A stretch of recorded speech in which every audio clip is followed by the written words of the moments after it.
Hello and welcome to the Ganru Show. I'm Golda. And I'm Wanru. And this is a podcast that's just like hanging out with your two best girlfriends. It's like discovering that tomatoes and cucumbers are actually fruit. What? No. Mm-hmm. But apples are still fruit, right? Yeah, those are good. Okay. Those are fine. Okay, we're good. It's like having a surprise party thrown for you and you're actually surprised. Mm-hmm. It's like taking a genetic test and discovering that you're related to the royal family. Oh, yeah, like me and Meghan Markle. How are you guys related? We're related by our hobbies. In today's episode, Golda and I will be sharing the best things we learned so far in 2019. Yes, I can't wait. It's one of those things where we say what? 2019. So, let's get started. For this episode of The Ganru Show, we are trying a new format called Say What? And what does that mean, Wanru? Why did we title this episode or this segment called Say What? I just loved your face when you said that. Can you do it just one more time? Okay, ready? 1, 2. Say what? Oh, and then she like bobs her head back. It's amazing. But basically, it's news stories that have caught our attention in 2019. So far. Yes. Golda, have you ever like read something on Facebook or in the news and it just kind of spins your head around? Yes, it spins my head around and then I say, say what?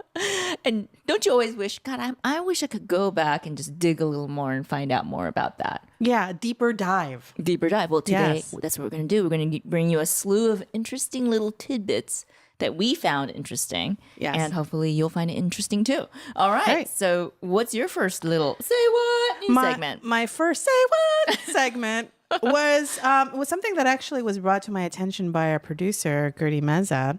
And this is in regards to a court ruling in South Korea recently.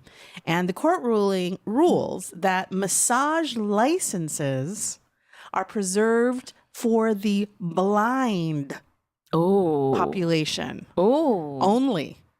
So it used to be open to any person non-blind who wanted to massage, right? Yeah, you have, yes, exactly. But in this regard, what they were trying to do is they were trying to guarantee a way of making a livelihood for these, sight impaired. Is that the right term? Am I saying blind insensitively? I think it's okay to say blind. Is it okay? Okay, I wasn't sure. I saw it on the Telegraph. Visually struggling. Yes. People. Yes. Yes. Mm-hmm. Visually impaired. Visually impaired is the correct word. Yeah. Okay. So apparently it's weak of sight. Yes. Sight weakness individuals. But touch enhanced. Yes. Supposedly. But they're trying to do this so that they have a job to do, right? Yes. The blind people of South Korea, yeah. Yes. And this law actually dates back over 100 years to a Japanese colonial law that was implemented to guarantee livelihood for sight impaired individuals. Oh my gosh. Yeah. So, before reading this whole article and I just looking at the headline of South Korea court rules that massage licenses preserve for the blind. Mm-hmm. I mean, my head went one whole completely different direction. Like the reason apparently they did this was to help these folks have a livelihood. But when I first saw that headline, where my brain went was, oh, they only want blind people to massage people because these people's bodies are ugly. They don't want them to see it. And then the person getting the massage will feel comfortable because no one can see them anyway. Is that insensitive? I mean, it's practical.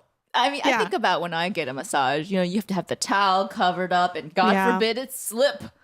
Right? And they see a part which you didn't want to be uncovered. With a blind person, you could just lay spread eagle. You don't have to, you can have. You can't be all like, turn away. You know how like they put the blanket up or the towel up and then they turn away and they're like, can you flip over please? And then they look away as you flip over if you're naked on the bed, on the massage bed or massage table, not bed. That's different. Massage table. It's a very clinical procedure. But yeah, they usually look away and they, respectfully, right? But for someone who's sight impaired, they don't have to look away. Yeah. It's a much more efficient process.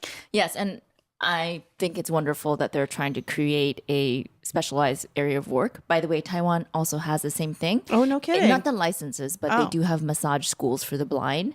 And for a discounted rate, you can actually go and get a massage from a trainee. Oh. So, and I wonder, being blind, are they just better at assessing your body needs? Probably. I would think imagine they would be, because here's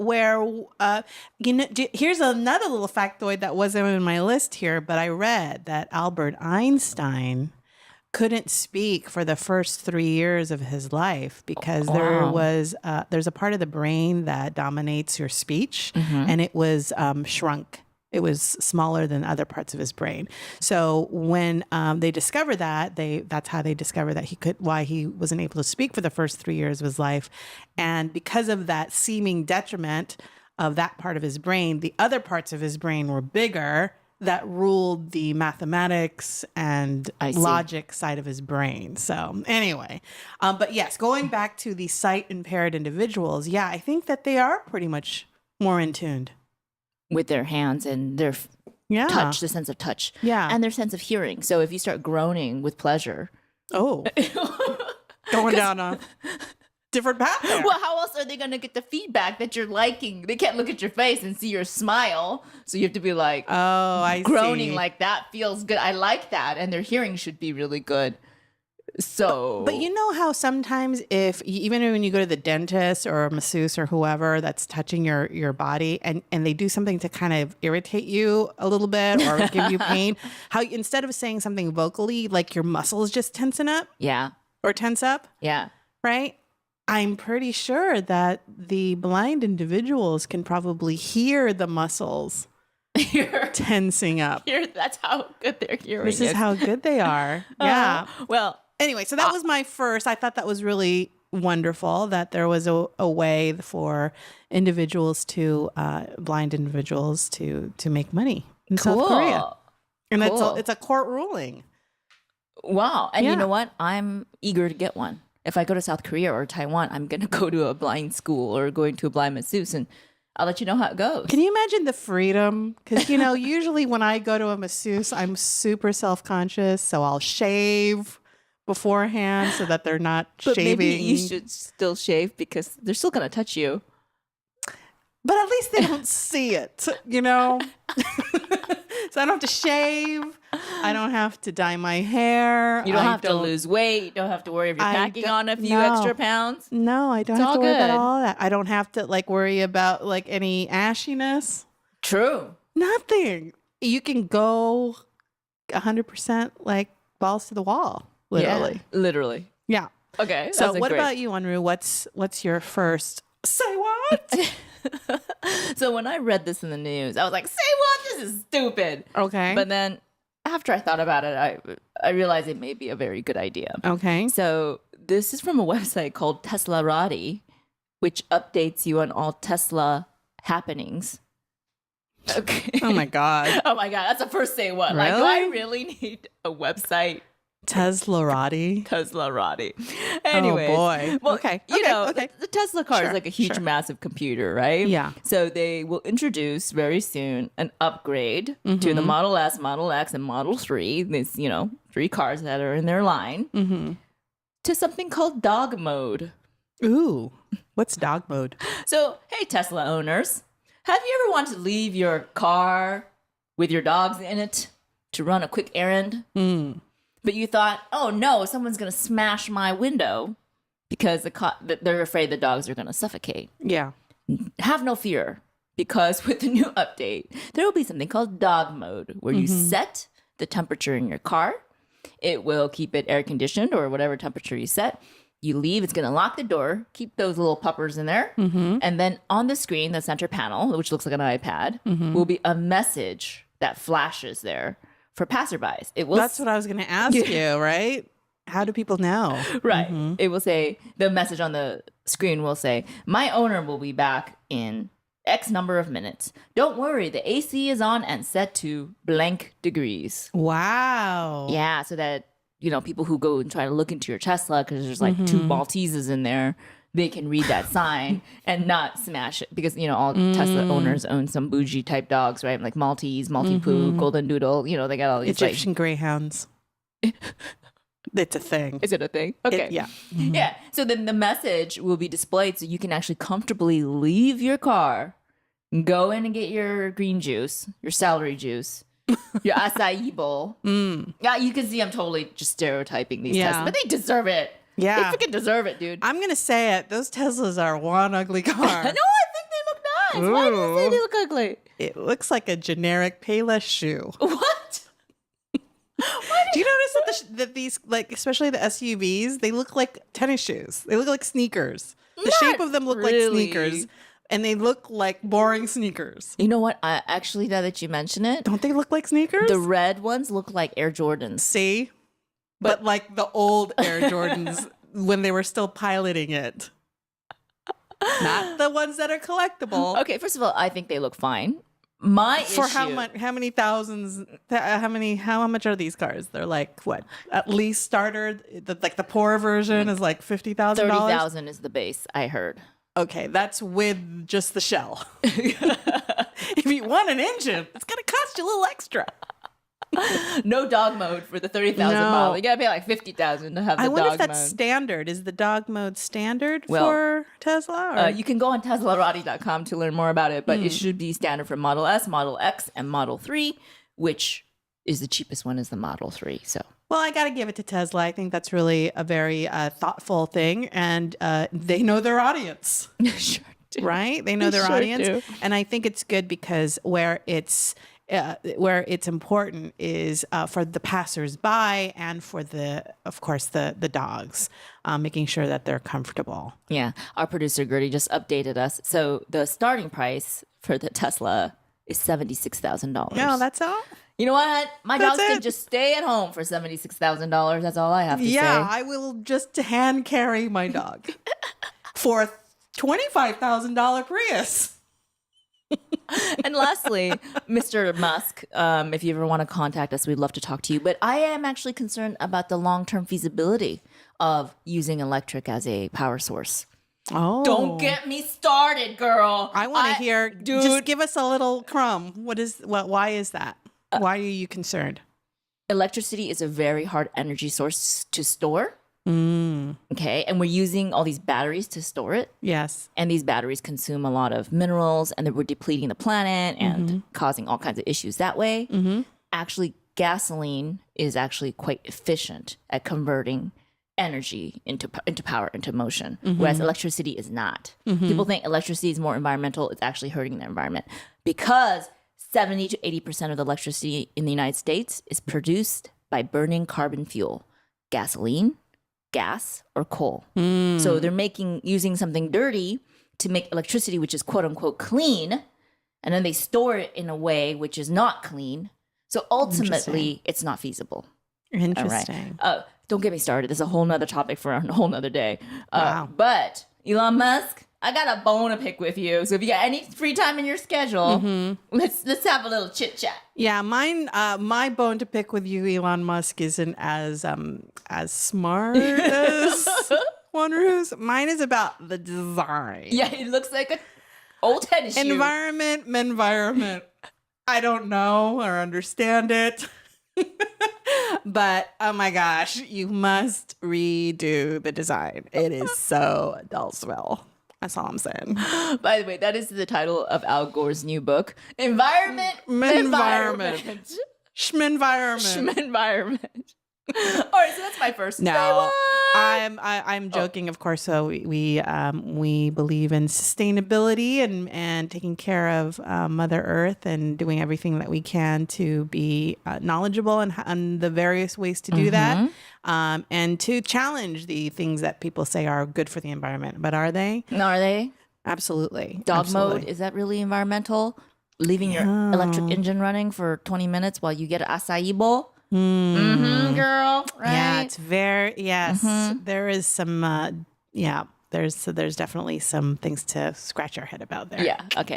So that's my first say what. Awesome. Okay, so my next say what? So is in regards to the age old. See, yeah, the age old question of what came first, the chicken or the egg? Have you heard of this question, Wanru? I have, but I haven't thought about it. Like, I can't. Like me, like I'm obsessed with it every day of my life. I'm thinking, what did come first, the chicken or the egg? I think about it constantly, and I know I'm not alone. I can't say I'm in that camp. Okay, but okay. This has been a burning question for you. Do we have a burning red hot answer for you? There is a red hot answer Okay. that I have discovered. And what do you think? I think we asked this earlier, but what do you think, Wanru? Like, do you think the chicken came first, or do you think the egg came first? Okay, this is my logic. I've never thought about this as much as you have. This is my first crack at it. Oh my. Oh my God. That is a doozy. That's an age-old dad joke. That is an age-old. Okay, my first crack at Hall it of Famer is yes. probably the chicken came first, because this animal was probably having babies other ways.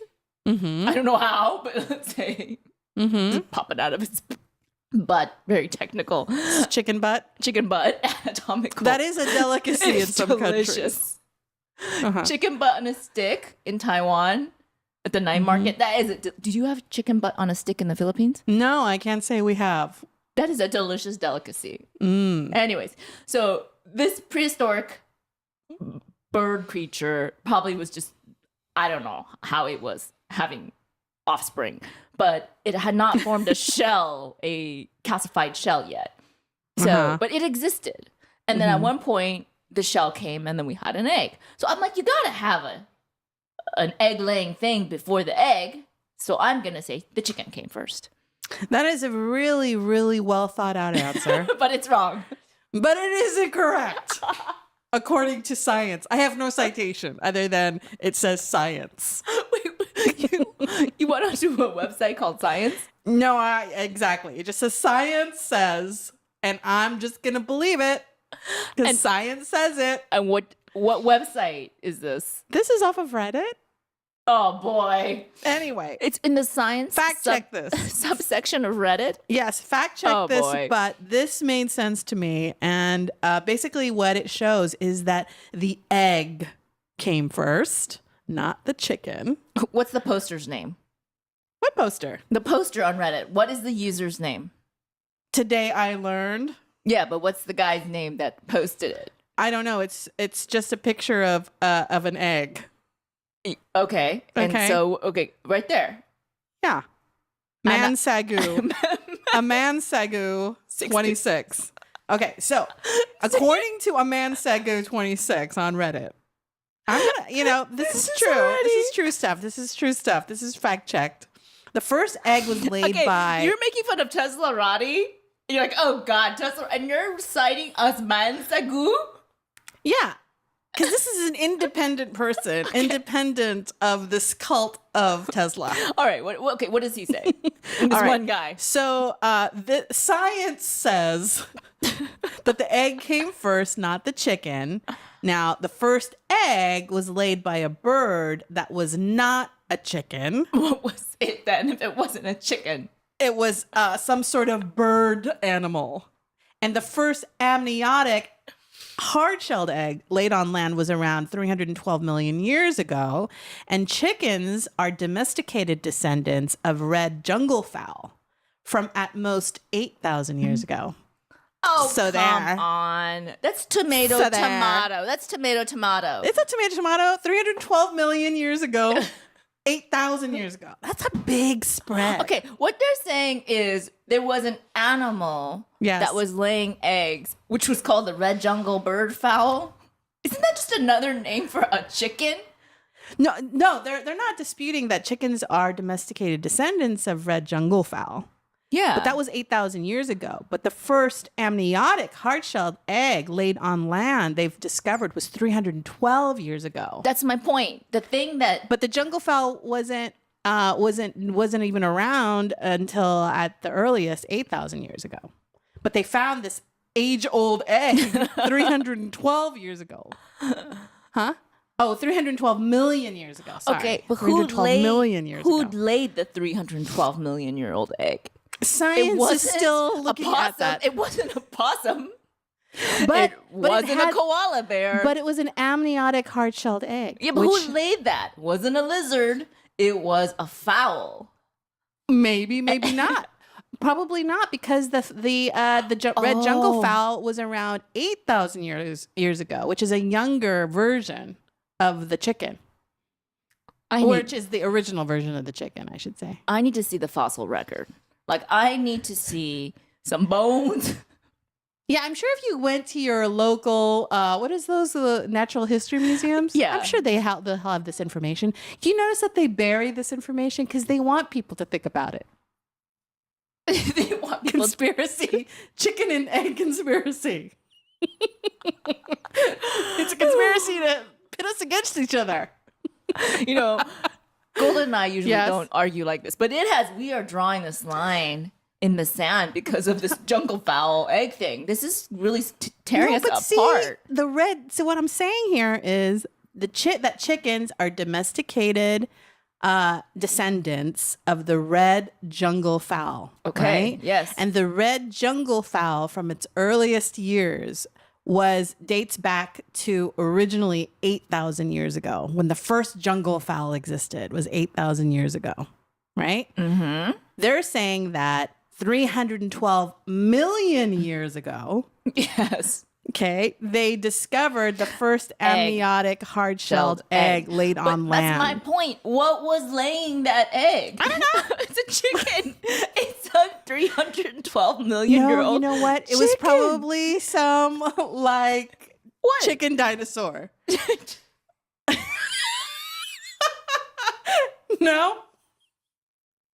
I think may have been a chicken dinosaur, but they didn't call it a chicken. You guys, don't ever get your scientific. This is why I'm not an elementary school teacher.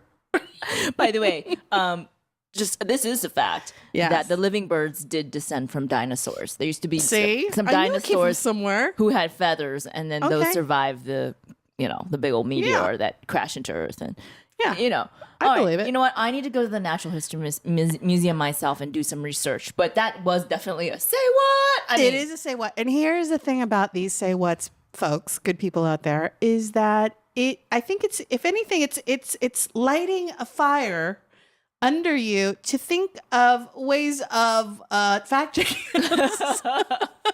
And also, the way I see this is, what a great way to start a conversation, huh? Mm-hmm. Conversation starters at parties or on a date or, reunion or something. Yeah. You can bring some of this stuff up. Have you ever wondered how an amniotic calcified support system for an embryo first arrived? On land, not sea. On land. Throwing that wrench in there. Ooh, you're going to be the most popular person at the party. Keeping them on their toes at the happy hour. Sexy talk during a date. It's sexy. You know what's sexy for me is when I do my rant about the lack of sustainability in electrical power. That turns my dates on so much. Yeah, I would imagine that going on a date and hearing about the Teslarati is really sexy talk. Right. And so just take this whole episode as sexy talk. We could just relabel this whole episode. Sexy talk for dates. Yes. All right. So that's my next one. What about yours? Okay. What's your next one? I'm going to throw a wrench in there because you talked about parties and things like that. Sure. So here's a question that you can ask somebody that's going to really make them say what? Oh, okay. And I'm going to ask you this right now. Okay. If you could have one of two superpowers, only one of two. Okay. The power of invisibility or the power of flight, which one would you have? Oh. Take your time. And you at home or wherever you're listening, please also select one. And I'll reveal to you what that means about your subconscious. And it's 100% accurate. Well, I based my answer off of my somewhat recent experience at California Disney. And at California Disney here in Anaheim, California, there is a ride called something Flight of Disney or something or other. Anyway, totally butchering it. And basically they have this big screen and you fly and soar above California. Is that what it calls? Soar above California. Okay, soar above California. Okay. That's like one of my favorite rides. And then I think they throw like a sense of like orange blossoms in the air. So you smell oranges when you fly over the orange trees. And that's probably one of the coolest things. I would love flight. Oh, wait, I didn't know where you were going with this, girl. I was like, she's going to sneak in the rides. It's really crowded. No. I was like, what? I think invisibility, people who pick invisibility are a bunch of like perverted creepoids. That's creepy, man. Okay. Don't do that. So we're going to ask Gertie as well. So just signal. Oh my God. Flight. Gertie How cool would love is flight? That would be really cool. Oh, Did you not see my recent Facebook post about the super blooms and how people are like ziplining over it and how cool that would be? I would love to do that. Well, I'm also a flight person. Oh, okay, good. And now this might sound really bad because all of us are flight people. Uh-oh. But if you pick the power of invisibility, it's because you're a sneaky person, according to science. So people who pick given those two, people who pick the superpower of flight are more extroverted, are more straightforward, and are more truthful.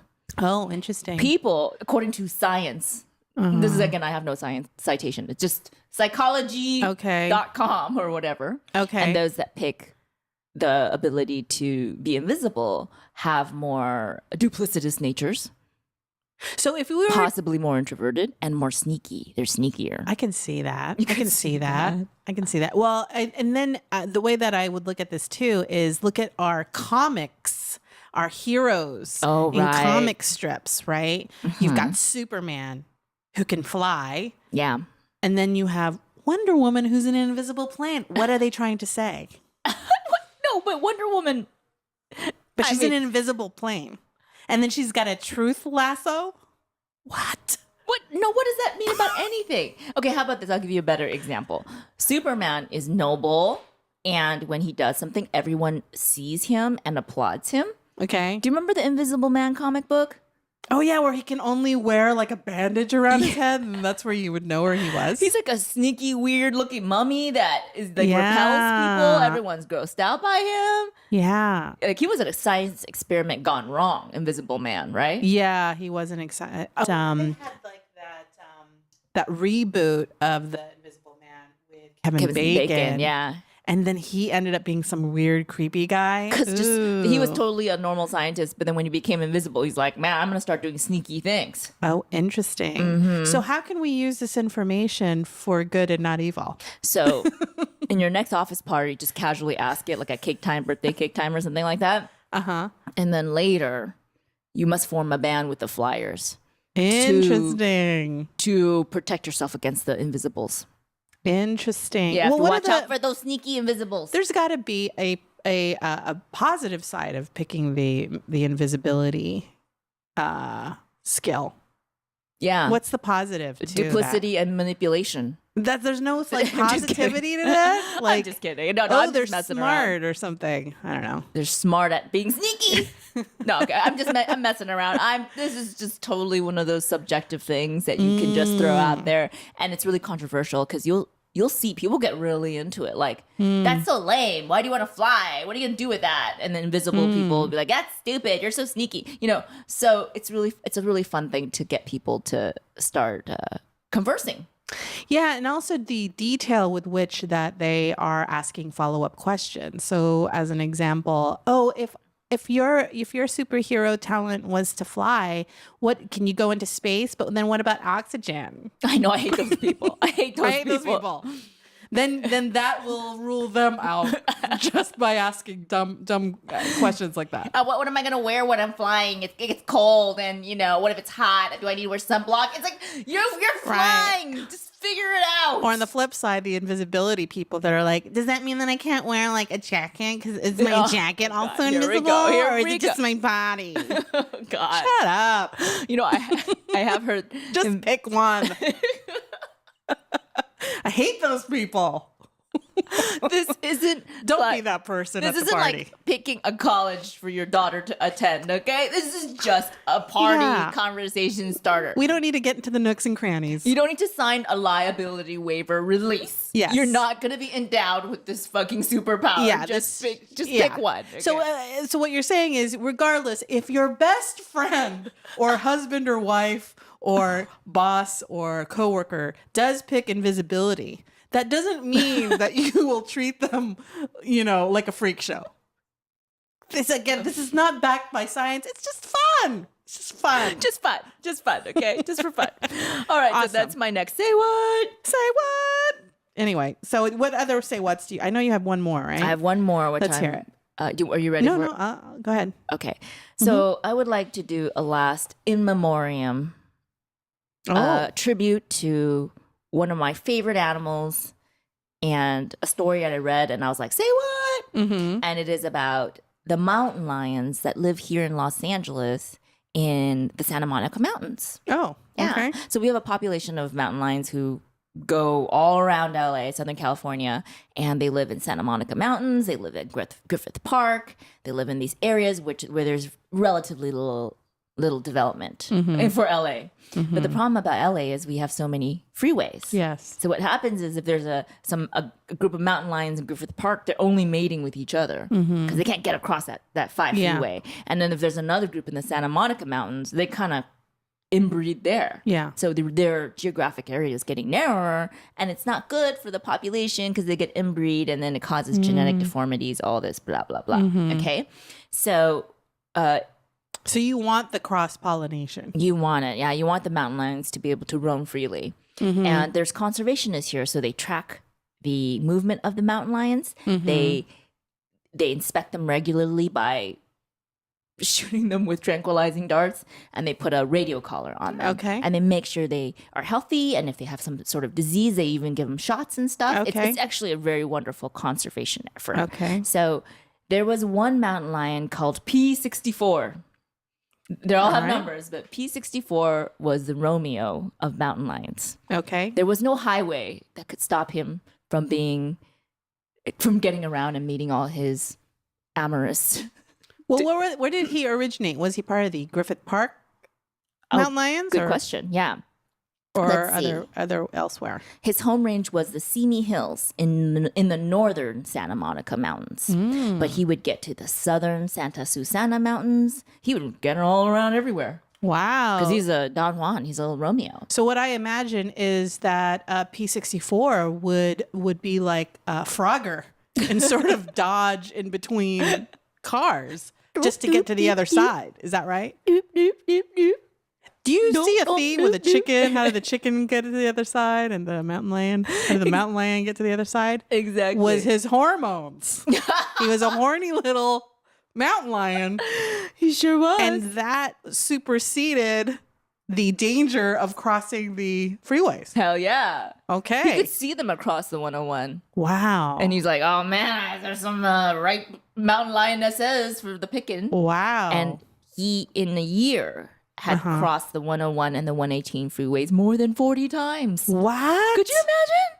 Wow. Right? Highly skilled. Yes. Highly skilled. So it's good for the mountain lion population because he was spreading his little, his seed. Little mountain lion seed. Yeah. And they actually genetically test the litters. And like he had fathered many different litters in many different regions. That's how they caught on to him. Yeah. And unfortunately, last November, we had a fire here that broke out called the Woolsey fire. It was a very, very big one. Yeah, big one. And unfortunately, he passed away in the Woolsey fire. They're not sure how, but they believe it might have been smoke inhalation or something. No. Horrible. But anyways, P64 got around. Wow. His legacy lives on, and he's not afraid to cross the freeway for some good loving. What lessons can we derive from P64? Is there any takeaways here that human beings can take away? Don't let location stop you from getting your groove on. Expand your dating region. Oh, right. So like maybe if you're on any dating apps and it asks you how many miles radius you would be willing to date someone, expand that a little bit. Yeah. You never know. I would also say that's pretty much it. That's all I got from that. Which is look carefully before crossing the street. That's a good one. Persistence pays. If you're going to date more than one woman, make sure they live geographically separate from each other. And that they can never communicate with one another. I think that's the real lesson, right? Like P62 doesn't know about P18. Yeah. Oh, man. Wow. You know what? He must have had a high, high what, libido? Yeah, high libido. That was a big motivating factor. He's the living animal example of that song, Hoes in Different Area Codes. Oh boy. Have you heard of that song? I've not. I missed it somehow. Hoes in Different Area Codes. Something like that. Don't quote me. But okay. There's a famous rap song. Oh. But anyway. Sounds horrible. But I'll still check it out out of curiosity. So I would like to give my respects to P64, my beloved mountain lion who passed away. I always would keep track of him and monitor his movements. And for those of you who are interested, we will insert in our show notes and our YouTube page a amazing photo of not P64 but P62, another mountain lion that got around, that was photographed in front of the in front of the Hollywood sign, looking svelte. Yes. And muscular, his coat shiny, his eyes glistening. It is a glorious photo. Wonderful. Yeah. And I've seen this photo. We will also have it on our YouTube page. If you want to check us out on YouTube, we're also available on YouTube. All right. So that's my last say what? Oh, my goodness. This is great. I feel like my brain cells are multiplying. I'm discovering so many different things. And here's my last doozy, which sort of relates somewhat to what you just talked about. About a horny mountain lion? No, this is about women. What? And amorous women. Okay, all right, let's hear it. Yes. Studies have shown, and again, I have no citation. Oh, God. But studies have shown. Science.com. Science says. So believe it. Studies have shown that women are at their most amorous. This makes me laugh because I don't know how true this is. But according to this study, women are their most amorous after they've eaten. And the type of food that they eat will dictate how amorous they are. So you know all of those like articles and books that people write about, like, oh, feed a woman like, oysters and all that jazz. Yeah. I don't know about oysters, but there's something to that idea. That so food. Funny. We both said oysters, so we obviously have heard this. Yeah, before. This is like it's an age-old, old age. It's an old age tip out there, dating tip on how to get a woman amorous. Was that women are their most amorous after they've eaten. Okay. Do you believe that? I don't know. I if anything, I wouldn't feel amorous because not at all. I would feel like bloated. Absolutely. I'm not feeling amorous. I mean, you eat a tuna fish sandwich or anything with onions. It's like your mouth is just. You're not amorific. You're odorific for a little while. You're like, I need a mint. And even after you brush your teeth, you can sometimes still like taste the onion. You don't feel amorous after. What about like, let's say like your big thing is chocolate. Like, isn't your big thing chocolate? You like chocolate, right? I do like chocolate, yeah. Okay, so let's just say that somebody gets you a suitor. A suitor gets you. I think we put this on an episode a while back. Those famous Ecuadorian chocolates. Oh, right. That are derived from cacao roots that are like hundreds of years old. Single varietal blends. Yes, that you can They only get at handpicked Harrods. by only underage Yes. Ecuadorian children because their fingers are more agile. They can really get to the small veins. Yes, they can get it with less human oils on it, so it's less contaminated. Yes. But anyway, so let's say that someone got you these really wonderful chocolates. Right. Wouldn't that put you in a state of euphoria? I would actually quite enjoy that. Yeah. See? And then I think the idea is that the amorificness sort of rides the wave of with the enjoyment of that particular chocolate or food item. Okay. I don't know that eating will necessarily put me in a amorific mood. Yeah. So that's the word we're going with right now. Yeah, amorific. why not? Trademark. Don't try to steal it. Merriam-Webster.com. But I think the opposite would have a really huge impact. Like being hangry. Oh my goodness. That would not put you in the mood to do anything. Yes. Right? Hey, here's an idea for the hangries, but I just thought about something. If you are in a situation where you want to get to know somebody and how they truly are, put them in a situation where they're hangry. Why would you do that, Golda? Because you will see their true colors when they're hangry. But the thing is, the shields are down. And this is a good piece of dating advice. No, it's not. Because first of all, you should withhold food. No. Don't do this, you guys. The thing is, it's 2019. You will always have access to food. Not if you go hiking and you're the one responsible for the snacks. There's an idea, right? So like for the fourth date, you should invite someone on like a really lengthy hike and be like, hey, don't bring any food or water. I got it covered, right? Like, I got it, girl. Yeah, and then see how they act when they don't have, bring water, of course. But don't bring the almond slices. Don't bring the fruit, the banana. You eat it beforehand. Maybe sneak it into your pocket. Maybe I am the invisibility person. That sounds like something an invisible person would want to do. I might have slivers of invisibility Golda, in me. That is a guaranteed way to end a blossoming relationship. To be hangry? Is to force someone into a hangry mode. Uh-huh. That's a guarantee. No, but then check this out. See how that person responds to when you tell them, oops, after an hour and a half of hiking, I forgot the snacks. Are they going to be a jerk to you? They are going to dump you on the spot. You see, anybody. I'm just saying that's so extreme. Anyway, we're going off.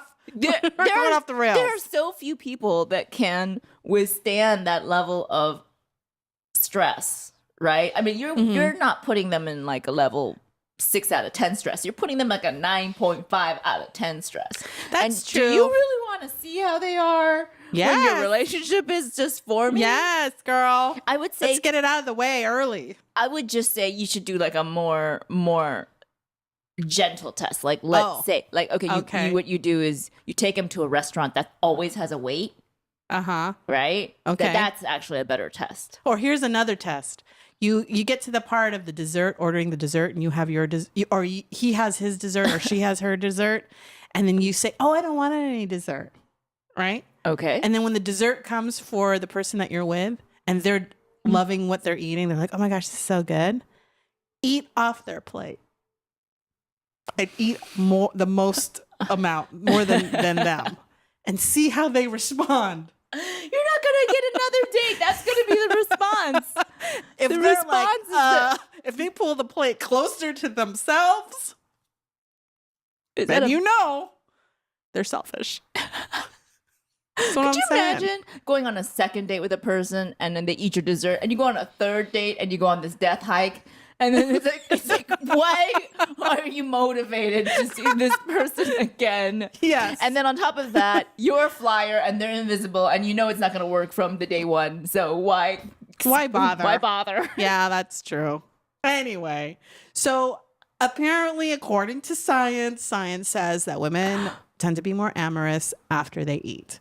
They didn't say what you're eating. I'm assuming you're eating something really good and delicious. Mm-hmm. Just personally, I think there's some veracity to that. I can buy that. Well, that's that old age adage of the way to a man's stomach, right? They always say the way to a man's heart is his stomach. Yeah. Have you ever heard that? I have. It apparently rings true also for women. Yeah. The way to a woman's heart is their stomach. Hey, now, I can get behind that. I can get behind that. Cook me a really good beef stew. Man, I'm all yours. Her clothes are coming off. They're peeling off. They're melting away with the beef stew aromas. And get me some single source varietal Ecuadorian chocolate. Game over. All right, let's go to the bedroom. Let's unwrap our clothes like I'm going to unwrap this wrapper around this single source Ecuadorian chocolate. Yeah, you've got like a third earlobe. I won't even see it. You get me that pot of beef stew. Well, that has been really fun last Say What. Yes. I feel like my head spun around 360 with all of these factoids. It's a lot of good stuff. That's just the tip of the iceberg. And that's only for the, like, not even the first half, the first quarter of 2019. So we'll definitely follow up in the rest of the year. And we invite you, if there's anything that you've read or discovered that has made you say what? Let us know. Let we us want to know. hear about it. So that was the end of our episode. Why? What was that sigh about? I always get a little bit sad when we finish an episode. I just want to keep talking and talking. So this is the end of our inaugural Say What episode. And as we normally do, we ask each other what we will be taking away from the episode, what's going to stick to our bones. And maybe even we would share with others and spread our Ganru show seed out there. Exactly. Just like P64 was spreading his seed, we hope we are spreading these seeds of Seedlings. Of knowledge. Yes, of knowledge. Exactly. Knowledge. Yes. Okay. What are you taking away, Wanru? I think the thing that I learned today is that 312 million years ago, I could have had an omelet, but not a chicken omelet. No, you could have had a veggie omelet. You could have had a chicken dinosaur omelet. Chicken. Can you imagine the size of those eggs? Woo! Could have been the size of a SUV Tesla. According to Golda, an ugly SUV Tesla. By the way, there goes our sponsorship from Elon Musk. Golda. Well, you know what? I think Elon Musk is one to rise to the occasion of challenges. So if you want, to turn, my opinion around, I'd be open to discussing it with you. Yeah, that's exactly what he's going to be doing. Because he has nothing else to He's do. going to schedule a meeting with me to talk about the sustainability of electricity. Yes, and we're going to go to brunch. And then you're going to talk to him about how ugly his car is. About how butt ugly the designs are for Teslas. Sorry about it. Sorry about it. That's just the way it rolls. So yeah, that will be what I will be taking away. Okay. What about yourself? Well, I will have to say that what I will be taking away is the mountain lion P64 and just his level of persistence. Hell yeah. To getting his groove on. I think that we can make the analogy and learning for ourselves, which is don't let freeways get in the way of Ain't you. No mountain high enough. Ain't no river wide enough to keep me from getting to you, P22. Ain't no highway wide enough. No, Ain't no trafficy enough. That's exactly what I'm going to be singing internally. When I think of obstacles, I'm going to think of P64. Man, that guy. That guy. Rest in peace. Yes, rest in peace. R.I.P. P64. We love you. Yes. So if you have enjoyed today's episode, we invite you to subscribe to us and share us with all of your loved ones and friends and family. And I guarantee you that when you repost us on your Facebook page, they don't get annoyed. No. When you post our YouTube page on your Instagram or you snap a shot of what you recently watched on YouTube, people don't get all pissed off at you for that. They love you more. Mm-hmm. Right, and if Wanru? they do get annoyed, they're most likely invisible people. Yes. So- They're not going to pick the soaring.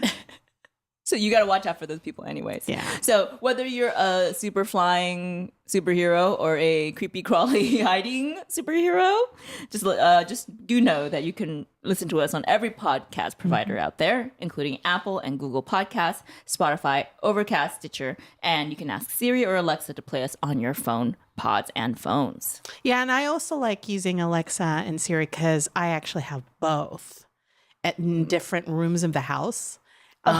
You got to keep them separate. I got to keep them separate. And they know us by the Ganru show. Both of them know us as the Ganru show. Wow. Isn't that something? It's like how P64 kept his lady cougars apart. How so?